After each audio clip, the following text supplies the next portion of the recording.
اوس چې زما غم مو خوري که نه د زوی پاته دې لاله ولګوي چې دا مړ دی ژوندی دی یو بوټی غوښه دې ما له راکړي زما به پرې سوز وشي. له خپل پوځي زوی سره د وروستي تماس دویم کالم پوره شو خو لا یې مړی ژوندی ورک دی او 80 کلن غلام اکبر هره ورځ څو ځله د هغه ټلیفون ته په زنګ خواري کوي. دا په هلمند مساقله کې ښایي شوی دی دا مې دویم چې دی دا دواړه غبرګونې دي. دا د معروف په ولسوالۍ کې وظیفه یې دغه کړې ده بس دا په معروف ولسوالۍ کې ورک دی یو ځل کور ته راغلی دی او بیا ورک ګرځم او ورک چې دی هغه دا دی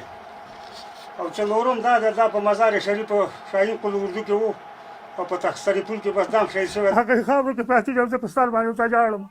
کله په نامه لاس کېږم چا بچا خبرې او وړې وړې خبرې د دې چې زما سره کومه مینه محبت شوی هغه مې پړی اوس دا پټوال دي د اختر په ورځ یې راواخلم خلک مبارکېګانې ورکوي او زه خپلو بچو پټوالو ته ګورم. د جګړې میراثي لمسیانو ته د خپلو پلرونو یوازې نښې ورپرېښي. چې راغی که نه ویل چې دا یوه مې خیرنه شوې ده او په 15,000 روپۍ باندې بله کېږي زه به بله واخلم همدې لک راته وویله دې ما ته ویلې 15,000. مور یې د زړه په ټوټو پسې په ژړا ستړې ده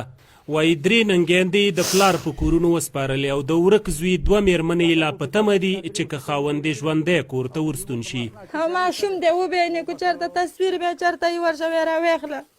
ماشوم دی چې خدای وله دغه 2 بچي ورکړي دي ورکوټی دی په هغې به ما څه کړي او هغو نه اخیسته 3 ښځو باندې بیا څه کړي بیا به چې تاسو په خپله فکر وکئ پیغلې پیغلې ښځې وي او پلار یې راته نه پرېښوستې وي ما چې چاله ورکړی وي هغه مړ شو.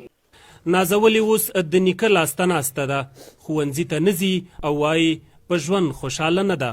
په اول ځل کې مې لیدله وظیفې نه چې راغلی او بیا چې مرګ و بیا مې نه دی لیدلی هغه ځینې وخت کې راته یاد شي اختر یې خلکو له بنګړي او شی نه راوړي ما یې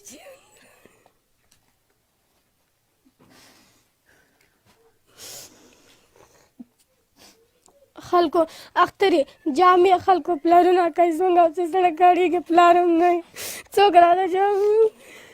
نازولې ته د خپل ماشومتوب هغه شیبه مور یاده ده چې مور یې د وروستي ځل لپاره لیدلې ده هغه چې د پلار کاله ته ور روانېدله خو بیا یې د خپلې ابۍ غېږه ونه لیده. هغه تل د پلار کره تل هغه دې کله لیدلې وه هغې کې لږه واړه شانته کې ومه ګاډي ته لاړه وختله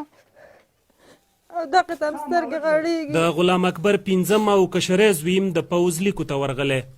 هغه لا په پوځي اکاډمۍ کې د جګړې او نښې ایشتلو چل زده کوي خو مور او پلار یې له حکومته غواړي چې فارغ شي نو هغسې جنګي سیمو ته یې ونه لیږي که نه د غېږې دا زوی به هم دوی ته په غاړه شي. خدای دې سوله راولي او خدای دې امن راولي ولې نه خوشحالېږم خو زما زوی دې پکې خو چې چېرته لږه داسې امن ځیله ورکړي چې هغه هم نه مړ شي نو زه به موږ به دې دنیا بیا څه کوو بیا اوس موږ هم مړه کوي ستا. د کونړ په اسداباد ګرګام ساحه کې دا کور 2 کاله مخکې اخیستی خو لا هم پرې 15 لکه پاکستانۍ کلدارې پور پاتې دی. وایي د زامنو د تقاعد د پیسو یوه برخه هم په رشوتونو کې ځي او غلام اکبر خو د ګټې وټې ځکه نه دی چې د پښې د یوه زنګون د سترګې اوبې وچې شوي خو سولې ته یې هیلې ډېرې دي. په سوله کښې موږ ویده شي او که سړی کې روژه ونیسي او ماښام د روژه ماتي فرمان دي ځان له دا زما بچي نه دا د دې خاورې قرباني دي او په دې خاوره کې مې وربښلي خو چې افغانستان کې خدای سوله راوستږي. خو په هدیره کې د خپلو پلرونو مقبرو ته د دې ولاړو ماشومانو راتلونکی لا معلوم نه دی چې رڼا به شي او کلا نور به د تیارو غېږې ته ور ولویږي. ذبیح الله غازي